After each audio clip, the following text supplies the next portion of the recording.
So I recorded this a week after George Floyd's murder, and I sat with it this long because I wanted to make sure that I was ready to dissect it and address it and revisit some of these unpleasant feelings and the anger that I felt dealing with it as a black woman and as a black mother and a woman of the black community.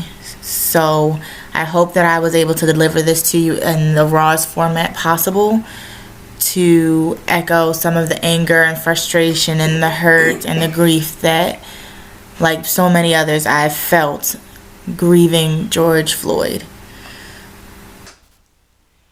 This is so nerve-wracking, and I don't know why it's nerve-wracking. Maybe it's because what I'm about to talk about is incredibly emotional. Some may call it sensitive, some may call it, they call it a lot of things, and I'll talk about a little bit of that today. I'm gonna tell you what we're having today. Today we are having blue crab, plain and true, Old Bay butter, very simple, very, nothing too complicated today as far as meal prep or meal anything. So just some good old-fashioned blue crabs, Maryland's tried and true. So I want to first say a big rest in peace to Mr. George Floyd. Huge condolences to his family, friends, and loved ones. Huge condolences to everyone like me might be affected in this in one way or another. And I'm going to do my best to talk about it in a way that can affect change, create conversation, and maybe explain why things have gotten the way they have in Minneapolis. So with that being said, I am super hungry, like incredibly hungry, incredibly tired, but incredibly hungry. So I'm going to get into it. I'm going to start. And then for those of you who don't know or who aren't familiar, blue crab is definitely a Maryland staple. It's delicious. I've been eating it probably since I came out the room. Like, it's definitely something that's close to my heart. And I also felt like it would probably be very easy to try to eat something like this. Talking about something like this. So, look at that. Ooh. Straight butter. Nothing crazy.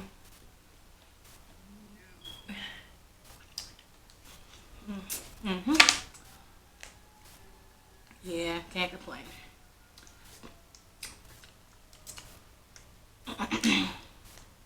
So I hope everyone's doing okay.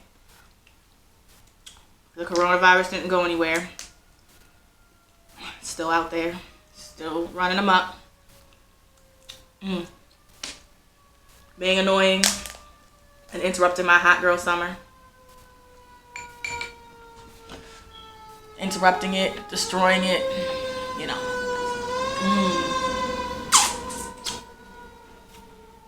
Yeah, all that.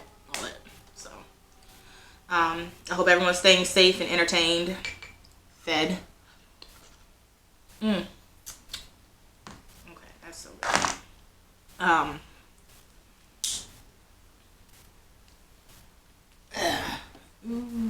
Yep.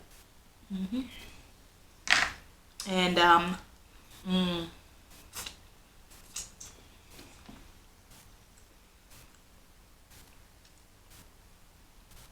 so,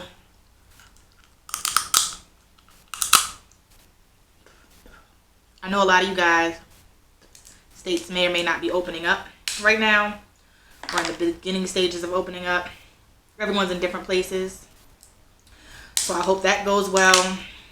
I don't want anyone else to get it more or to spread more or anything like that, but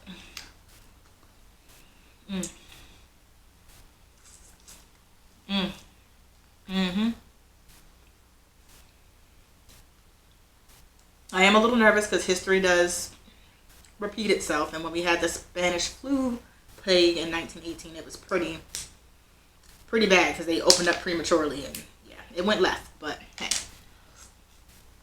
We'll see what happens. Hope for the best.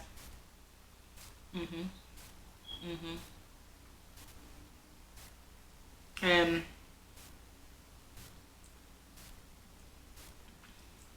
yeah.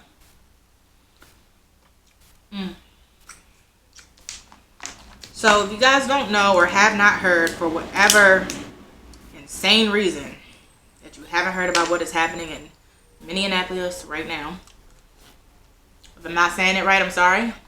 I'm from Maryland, Baltimore to be specific. I'm not sure how you pronounce it. I forgot that it was even a city, unfortunately. Sorry, no disrespect. Not 100% familiar, aside from the unfortunate events with Philando Castile a little while ago, but neither here nor there, right? So, earlier this week, May 25th,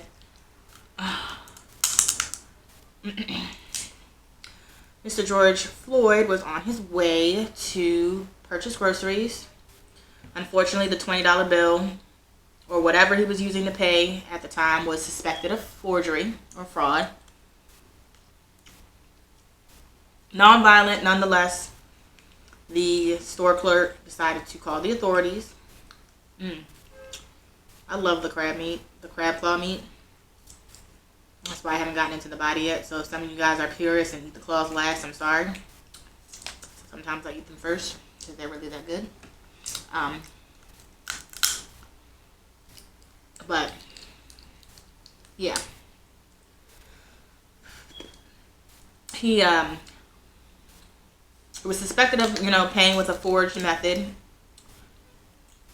Generally a non-violent offense. Something that can easily, it was just maybe a bad check, maybe a bad $20 bill. Who knows? The stories and reportings are different and vary. Whatever. But it escalated. And it resulted in the arresting officers using deadly force on him. And he was killed. Now,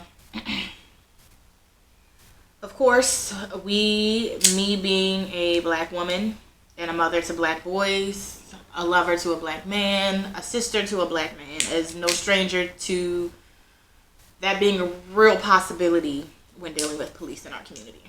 Doesn't matter which community, some are worse than others, they all have it. It's no secret. But I wanted to talk about him today because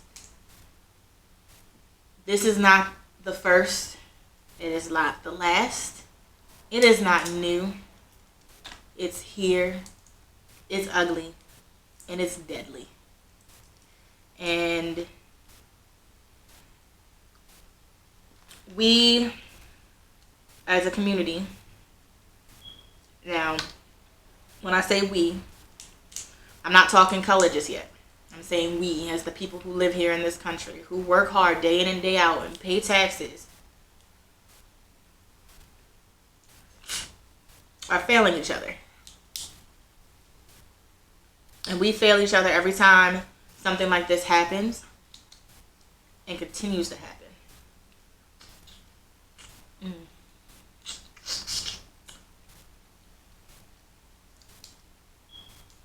It's ugly. It's devastating. And the black community is very right in its anger.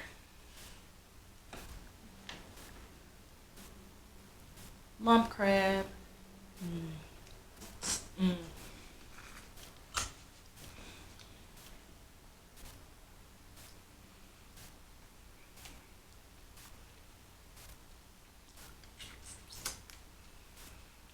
It sparked huge conversations, lots of arguing, lots of blocking and deleting, lots of denouncing X, Y, Z, and ABC. But the biggest thing that it has sparked since the 25th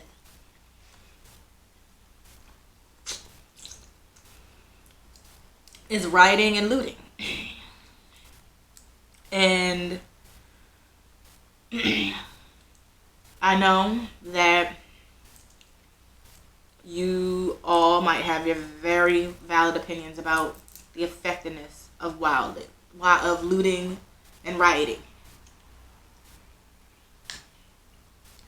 And I can agree, its effectiveness more so for me lies in the message being lost, not that I actually give a damn about anybody's Target or small businesses. I don't give a damn about the property that was stolen. I don't care about that cop car. I don't care about what y'all done set on fire. Don't care. You want to know why I don't care? Because in this country, those things are insured. Those things are replaceable. Those things have a dollar value. Do you know what does not have a dollar value? Do you know what is not replaceable? George Floyd. His family misses him. He was a human being. He was a person.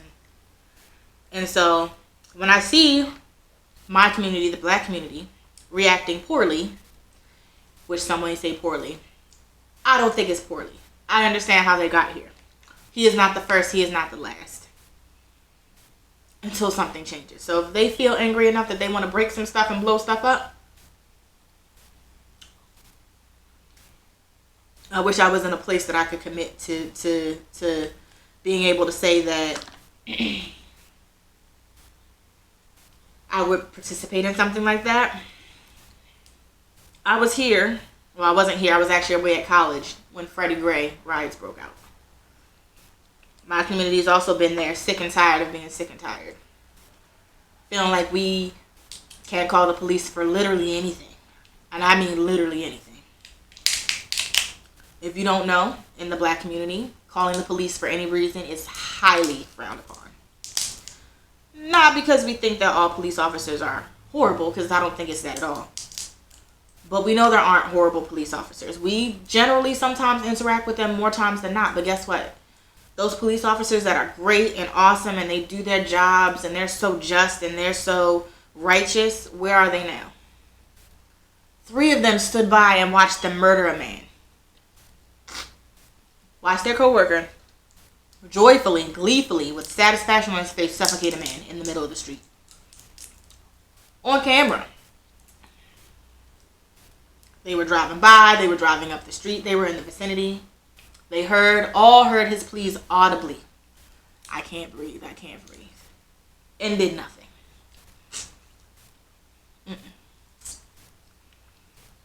So if you truly happen to know someone who is a police officer and they're just and kind and true, that may very well be true. But every time they stand by and let that shit happen, they're just as guilty. And they can burn in hell too.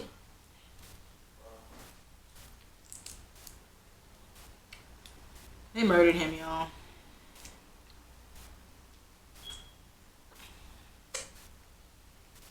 There's nothing that anyone can say to me to convince me otherwise. They murdered him. He murdered him. And you know what happened?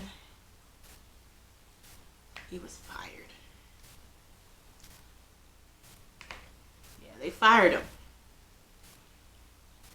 Didn't even take him in for questioning, at least. They fired him.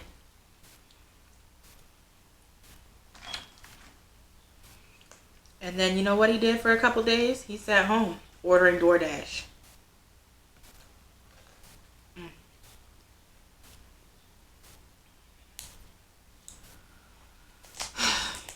I got nothing, guys. I don't understand why stuff like this still happens. I don't get it. Help me understand. Help me understand.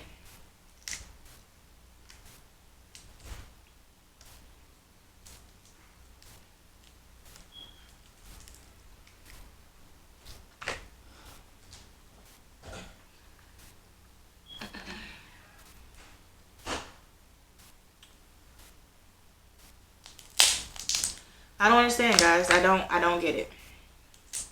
What further infuriates me, I think, and I feel like this infuriates our community as a whole, is why we have to argue with people about why we don't want to be killed for minor offenses. There was a man who escaped to Maryland from God knows where, from doing God knows what, who kidnapped and murdered someone. I'm sorry, I couldn't read too much into it because it was making me mad. Because you know what? They had a picture of him sitting comfortably handcuffed against the car and they were giving him water. And if you need to know, yes, he was. He wasn't forging checks. He wasn't,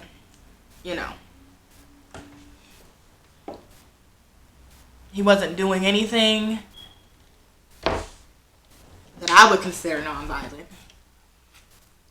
Like, did murder and kidnap somebody. And then he fled across state lines. They took him in gently. But George Floyd and his fake check, bad check, counterfeit 20, whatever it was suffocated in the street, begging for his life.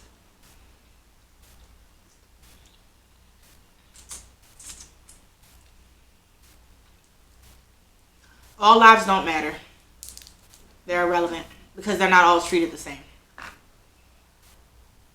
That man who was apprehended safely and quietly for murdering somebody, kidnapping somebody, causing harm and duress, using our tax dollars on police to cross state lines,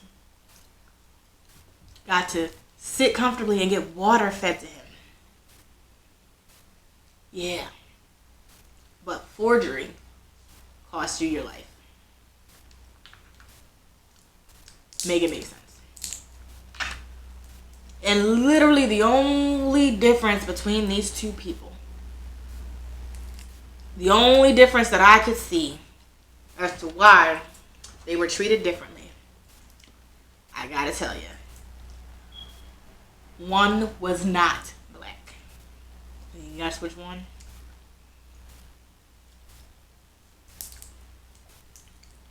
I spent a lot of years being vocal, probably nasty and tone deaf, about my feelings on the Black Lives Matter movement and that our lives are worth it.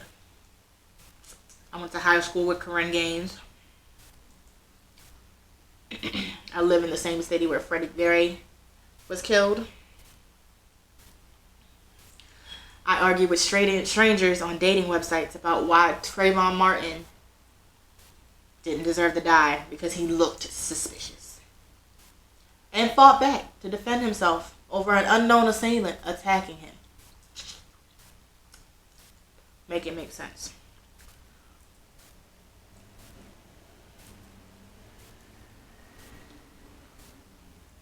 I have 2 sons.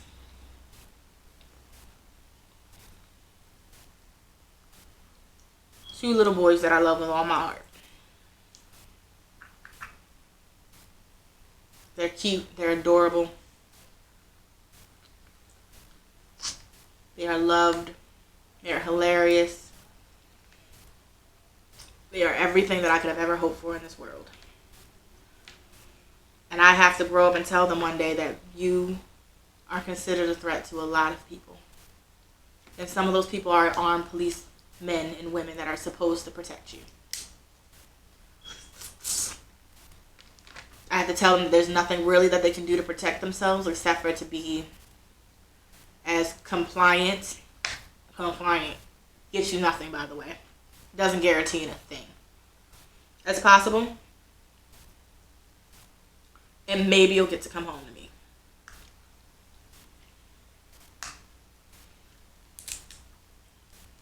When I dress them, I try not to dress them in a way that looks threatening. I try to make sure that whatever they wear doesn't look like they're affiliated with any gangs, or the verbiage on their shirts, or the way they dress, or the way they move. I try to police it as much as I can in hope to protect them.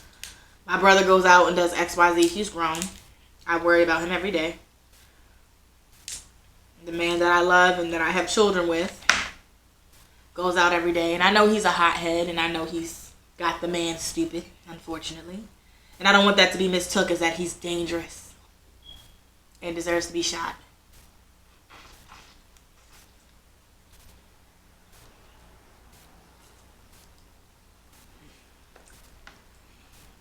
No, don't care about your feelings. Don't care if your feelings are hurt by me calling you racist, because you care more about a Target burning down than someone's life.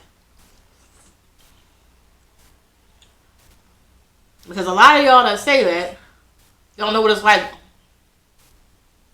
to have a panic attack when you're pulled over for a basic speeding violation. We do. I do. I usually call someone crying afterwards because I'm having a meltdown.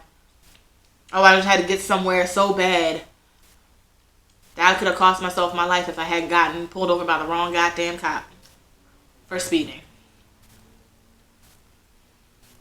I could have easily been Corinne. But y'all vilified her because she fought back. You want to know what they were beating down her door for?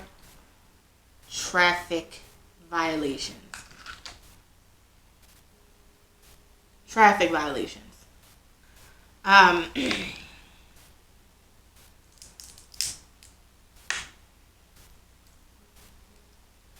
Traffic violations.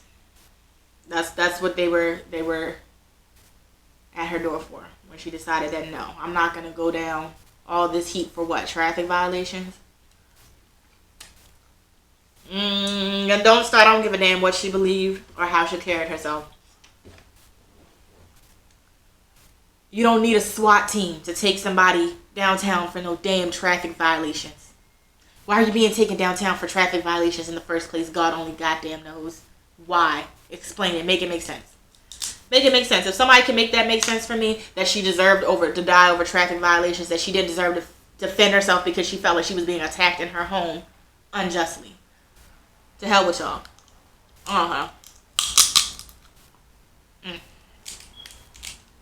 To hell with y'all. Daniel Roof murdered 9 black people in their place of worship. And he was arrested calmly. And you know what? He even did one better. They put a bulletproof vest on him because they were scared that someone somewhere would be like, hey, why doesn't he have a bullet in his face? And I don't think anyone, if you can argue that Dylan Roof deserved to be taken in gently, you're a fool. I didn't say he had deserved to die, but if it were me, he would have got a boot in his ass. Bad. But I'm also not a cop. Because they would have killed me or fired me.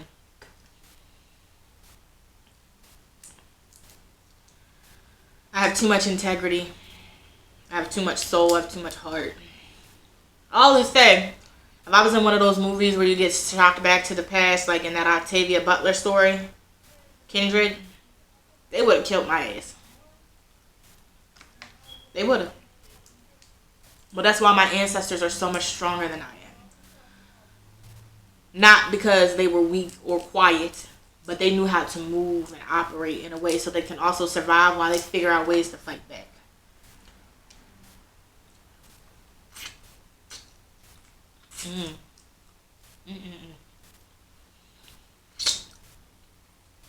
And for that, I will be eternally grateful to my ancestors.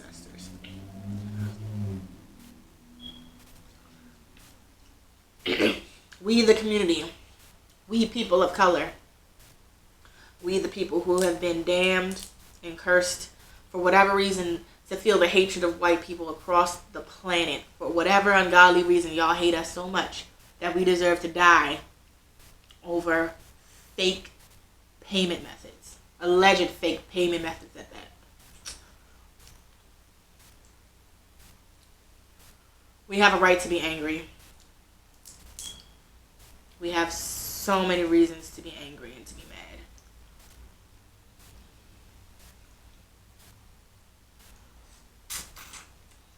Two things came to my mind. First, good. Good. No justice, no peace. Had I shot my baby father in the face when he walked through this door, I would have been marched downtown and never saw the light of day again. But I'm a civilian. Right? Good. Let it burn. I'm not in a position where it makes sense for me to participate because I feel like while I understand the isolated incidents of anger, I feel like the only thing that's going to get our point across is if we collectively move in a unit. And if burning it down is how we decide to move as a unit, and I don't mean just Minneapolis or California or wherever, I mean all of us everywhere decide to move as a unit, that's why they kill us, because they're scared, because we have centuries and hundreds of thousands of reasons and grief and sadness and loss for us to burn it all to the goddamn ground. I might get in trouble on YouTube for this. This is my first rodeo, so who knows? I apologize for breaking whatever, rules or censorship or whatever it is that YouTube has, but I hope this comes across to somebody. We're sick and tired of being murdered. We're sick and tired of being scared. We're sick and tired of having to fight back. Nobody wants to burn anything. We don't want to have to break things down. For centuries, we have moved peacefully. We have marched. We have met anyone and anything with nonviolence, protests. We wrote. Hell, y'all didn't even like us kneeling. You can't even kneel. And then some of y'all don't even know the true national anthem. That shit is racist as hell. Y'all haven't heard the thing all the way through without the edits and cuts. Why would we stand up for something like that? Why would we stand firm in a country that kills us in the damn street for dumb shit? No. So burning it to the ground is the way to get the point across, so be it. Hopefully we can move as a unit. What way we decide that we're going to go about that, God only knows. But I don't think this is going to stop. I think that's the sad part, and the part that makes me sad and makes me want to cry and get all emotional and shit on the internet is because I don't think it's going to stop. I think that I'm going to have these conversations with my sons and their sons and daughters. Even now I have it with my own man. Like, hey, be careful. I know what you mean. Most of us know what you mean. But the wrong person can take advantage of that and end you. For no good reason. There's no good reason to take anyone's life. But I know better ones than damn forgery. Dylan Roof deserved to get a foot in his ass. That little white boy that decided to kidnap and murder and do all whatever nonsense to go across state lines deserved to get his ass whooped. Where's all that energy for people who truly are doing horrible, awful things? Where is it? What did we as a collective people do to deserve it? Please let me know. Hold each other close. This comes at a strange time. The world is at the siege of this horrible virus that we don't know nothing about. It's killing people. It's killing our grannies, our aunties, and our kids now. They open this stuff back up prematurely. Like, what's left? Like, now we're still getting killed in the street. Coronavirus stopped everything across this earth except for racism. Except for blatant lynchings in the street.